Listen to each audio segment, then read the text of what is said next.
Graça e paz. Gente, tudo bem? Estou gravando aqui esse pão diário hoje, direto da minha cozinha. Por quê? Porque eu fiz um bolo bonitinho, né?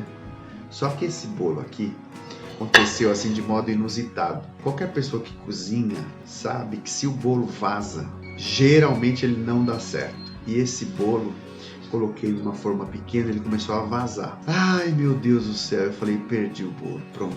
Mas aí eu fiquei observando um pouquinho e eu percebi que ele vazou num canto e ele foi pingando aos poucos e passaram-se ali uns 10 minutos eu observando isso, aí ele fechou aquele buraco e aos poucos ele foi por si só acontecendo de novo como bolo, e a gente tem esse resultado aqui.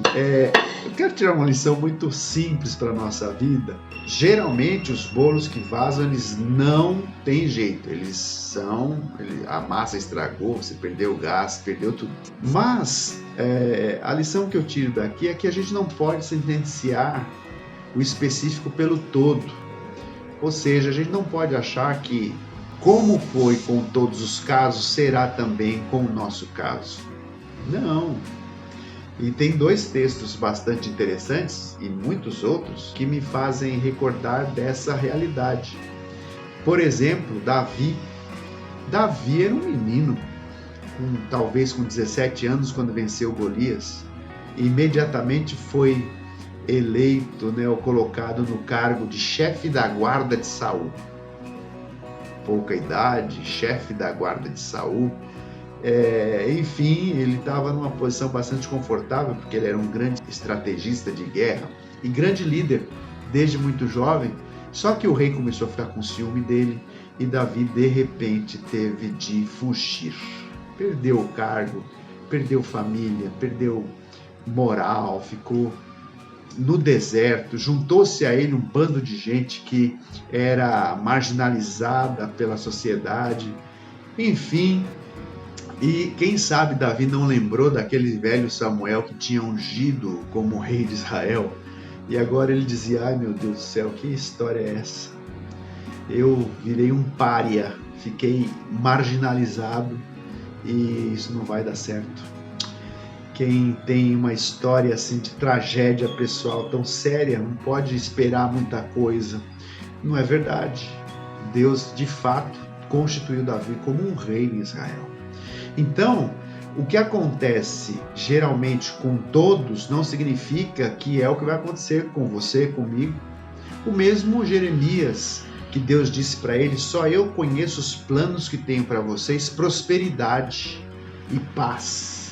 Veja só, Jeremias estava no meio das conquistas babilônicas, os babilônicos na Judéia, saqueando a cidade, levando pessoas cativas. Isso foi feito em 4 etapas, desde 586, e foi indo durante 4 tempos. Isso aconteceu na cidade. Deus disse para Jeremias, compra um terreno, porque eu tenho um projeto, tenho um plano, eu sei o que eu escrevi para a história de vocês. Quem olha para a história de Israel e vê hoje aquela nação como está, depois de 48 voltou a ser a nação de Israel, as maiores capacidades intelectuais do mundo, e eles são os ganhadores dos Nobéis em todas as categorias. A maior riqueza do mundo está na mão dos israelitas e o poder bélico é incomparável com as demais nações. Então, a gente não pode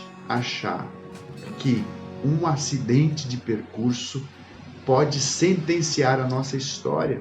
Não estou dizendo aqui que você vai prosperar e que onde você colocar a planta dos seus pés é teu porque o Senhor te deu, porque Ele te fez cabeça e não cauda. Nada dessa bobajada. O que eu estou dizendo para você é que quem escreve a sua história é o Senhor. Não tenha por sentença a história dos outros. Você e eu somos filhos individuais que Deus trata da maneira como Ele quer tratar.